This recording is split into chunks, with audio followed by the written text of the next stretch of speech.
Hello students, class 11th subject economics में आप सभी का स्वागत है। आज का जो हमारा टॉपिक है, आज का हमारा टॉपिक क्या है? आंकड़ों का प्रस्तुतिकरण। क्या बेटा, आज का जो टॉपिक है क्या दिखाई दे रहा है हम लोगों का? आंकड़ों का प्रस्तुतिकरण। अब आंकड़ों का प्रस्तुतिकरण होता क्या है? आंकड़ों का प्रस्तुतिकरण किसे कहेंगे? जिसको इंग्लिश में कहा जाता है, इंग्लिश में क्या बोलते हैं? Presentations of data. क्या कहा मैंने? Presentation of data.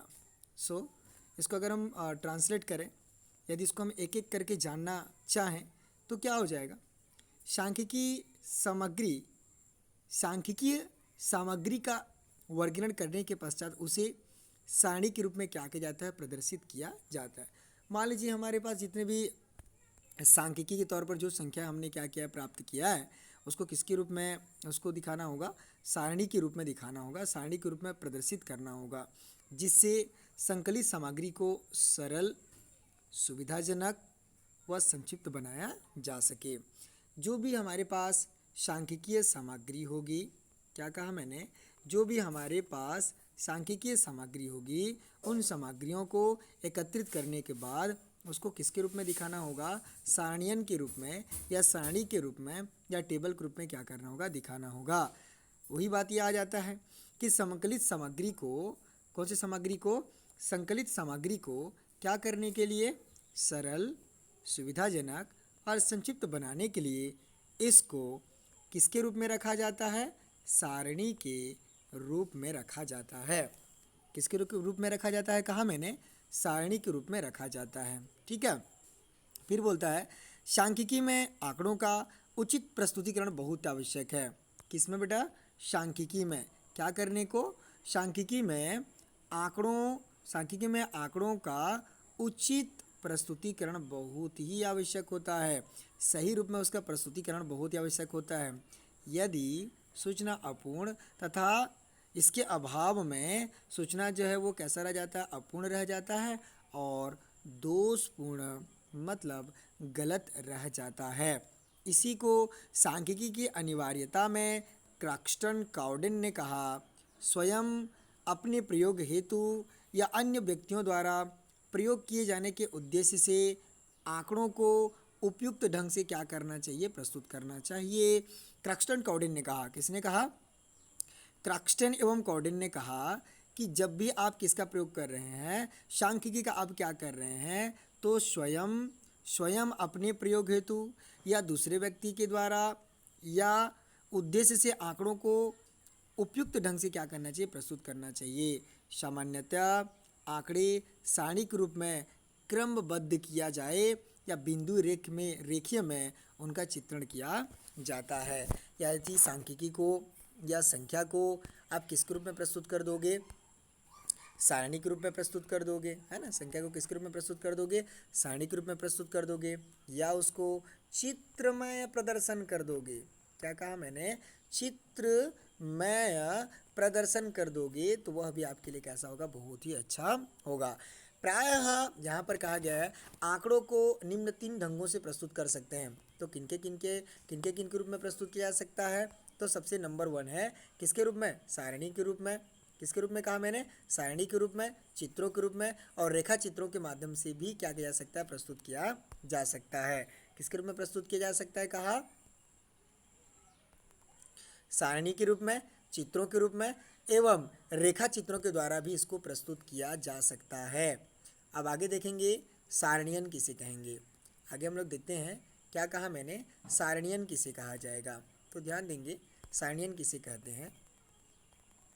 तो सारणियन का अर्थ होता है विस्तृत अर्थ में। कैसे अर्थ में? विस्तृत अर्थ में सारणियन समंकों के खानों, पंक्तियों के रूप में क्रमबद्ध व्यवस्था है। इसके माध्यम से वर्गीकृत सामग्री को सरल रूप में क्या किया जा सकता है? प्रस्तुत किया जा सकता है। क्या कहा? विस्तृत अर्थ में सारणियन समंकों की खानों, पंक्तियों के रूप में क्रमबद्ध व्यवस्था किया जा सकता है। इसके माध्यम से वर्गीकृत सामग्री को, कैसे सामग्री को? वर्गीकृत सामग्री को सरल रूप में प्रस्तुत किया जा सकता है। वर्गीकृत सामग्री को कैसे रूप में प्रस्तुत किया जा सकता है? सरल रूप में प्रस्तुत किया जा सकता है। सारणीयन का अर्थ है, सारणीयन का जो मुख्य उद्देश्य होता है संख्यात्मक तथ्यों को इस प्रकार व्यवस्थित किया जाए जिसे अध्ययन करने वालों का ध्यान अपने आप महत्वपूर्ण सूचनाओं की ओर क्या हो सके? आकर्षित हो सके। क्या कहा मैंने? सारणीयन का मुख्य उद्देश्य ऐसा होता है कि संख्यात्मक तथ्यों को इस प्रकार व्यवस्थित किया जाए जिससे अध्ययन करने वाले का ध्यान अपने आप महत्वपूर्ण सूचनाओं की ओर क्या हो सके? आकर्षित हो सके। तो सारणीयन का जो अर्थ होता है सारणीयन को विस्तृत अर्थ में सारणीयन समंकों के खानों पंक्तियों के रूप में क्रमबद्ध क्या होता है? व्यवस्था होता है। इसके माध्यम से सांख्यिकी को क्या किया जा सकता है? सांख्यिकीय सामग्री को सरल रूप में प्रस्तुत किया जा सकता है। संख्यात्मक तथ्यों को इस प्रकार व्यवस्थित किया जाए कि अध्ययन करने वालों का ध्यान अपने आप महत्वपूर्ण सूचनाओं की ओर क्या हो सके? आकर्षित हो सके।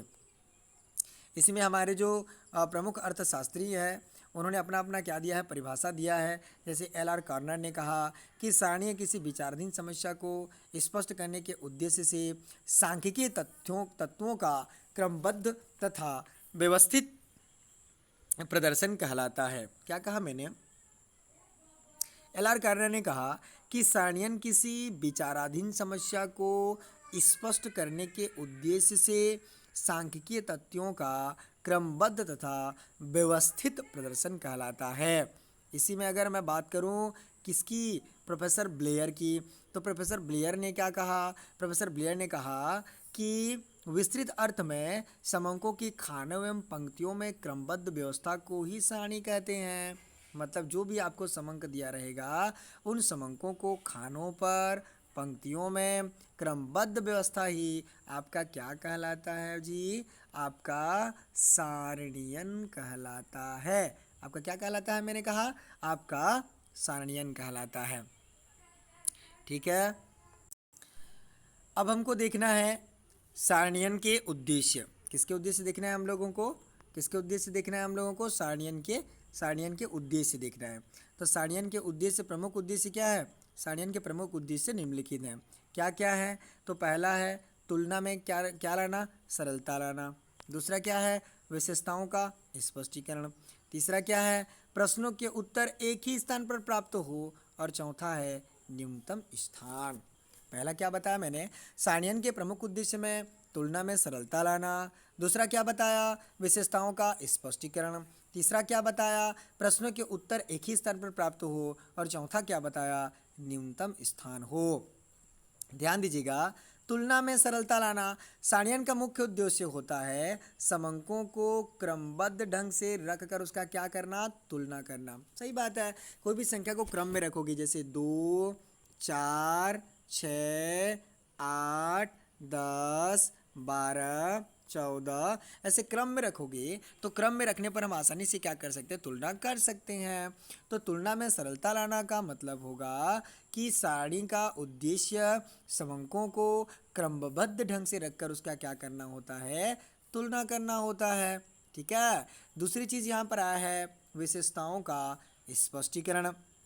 किसका स्पष्टीकरण? विशेषताओं का स्पष्टीकरण। तो समंकों को सारणीयन के रूप में क्या करना? प्रस्तुत करके उनके विशेषताओं को प्रकट किया जा सकता है और उसका दृष्टिगोचर भी होने लगता है कि जो भी हमको समंक मिलेगा उन समंकों का क्या बना करके? सारणी बना करके उसके विशेषताओं को क्या किया जाएगा? प्रकट किया जाएगा, ताकि सभी उसकी विशेषताओं को क्या कर सकें? जान सकें, देख सकें। जान सकें, क्या कर सकें? देख सकें। तो जो भी हमको क्या मिलेगा? अंक मिलेगी, समंक मिलेगा, उसको सारणी के रूप में क्या किया जाएगा? प्रस्तुत किया जाएगा, ताकि सभी कोई उसको क्या कर सकेंगे? जान सकेंगे। अगली पड़ाव पर यहाँ पर हमको क्या दिखाई दे रहा है? प्रश्नों के उत्तर एक ही स्थान पर प्राप्त हो जाना। किसके उत्तर? प्रश्नों के उत्तर। प्रश्नों के उत्तर एक ही स्थान पर प्राप्त हो जाना। सही बात है। आपको जितना भी समंक दिया जाता है उस समंक को आप किसके रूप में प्रकट करते हो, सारणी के रूप में प्रकट करते हो, तो सारा उत्तर आपको एक ही जगह क्या हो जाता है, प्राप्त हो जाता है। सारा उत्तर आपको कौन सी जगह पर प्राप्त होता है, सारा उत्तर आपको एक ही जगह पर प्राप्त होता है।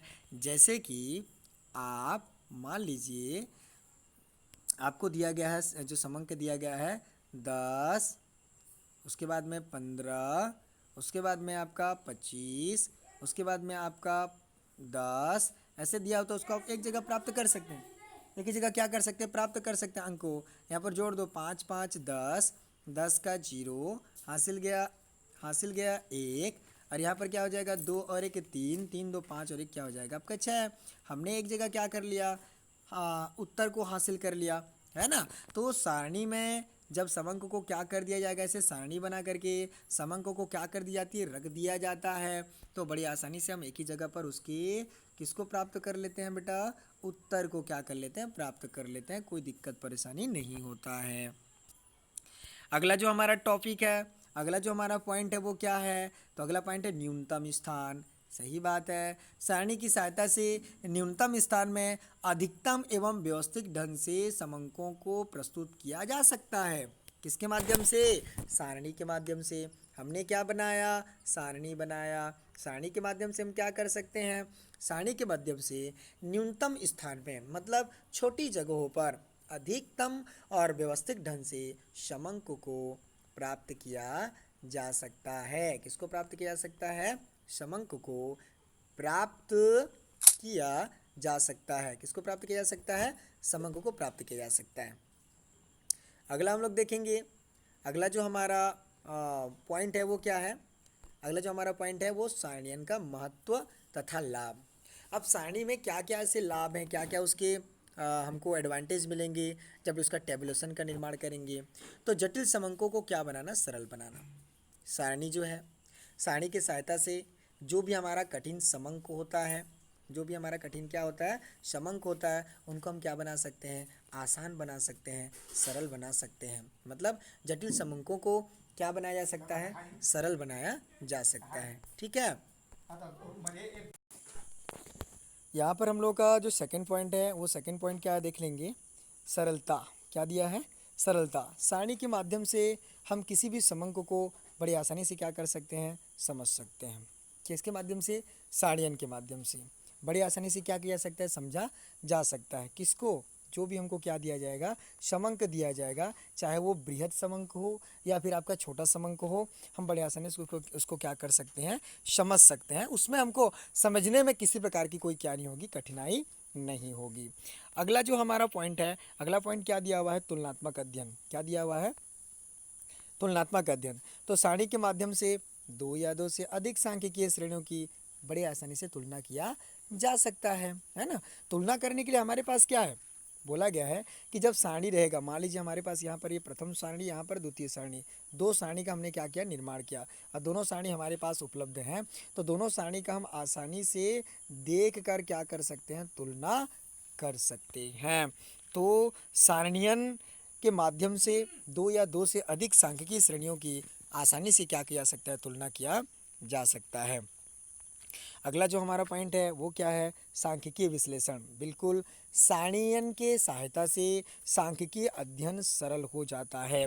सांख्यिकी का मतलब होगा जहाँ पर केवल और केवल संख्यात्मक तथ्यों का क्या होता है, अध्ययन होता है। ठीक है। तो वो किसके माध्यम से हो सकता है बेटा, वो सारणियन के माध्यम से हो सकता है। तो कहीं ना कहीं हमारे लिए सारणियन बहुत ज़्यादा क्या रहा है, उपयोगी रहा है। हम सारणियन को बड़ी आसानी से जान सकते हैं और संख्यात्मक तथ्यों के बारे में जानकारी भी हासिल किया जा सकता है। अगला जो हमारा पॉइंट है वो क्या है, मितव्यता। सारणियन को बनाने में, सारणियन को समझने में ज़्यादा खर्च नहीं लगता। मतलब कम खर्च में भी हम आसानी से समंक को सारणियन के माध्यम से प्रस्तुत कर सकते हैं। इसमें समय का या धन का ज़्यादा खर्चा नहीं होता, बल्कि समय और धन दोनों की क्या होती है, बचत होती है। किसकी किसकी बचत होती है, कहा मैंने, समय की बचत होती है, और किसकी बचत होती है, कहा मैंने, समय और धन। समय और धन, मितव्यता का मतलब क्या होता है? कम खर्चीला। मितव्यता का मतलब क्या होता है? कम खर्चीला। ठीक है, आगे को हम नेक्स्ट वीडियो में देखेंगे। Thank you.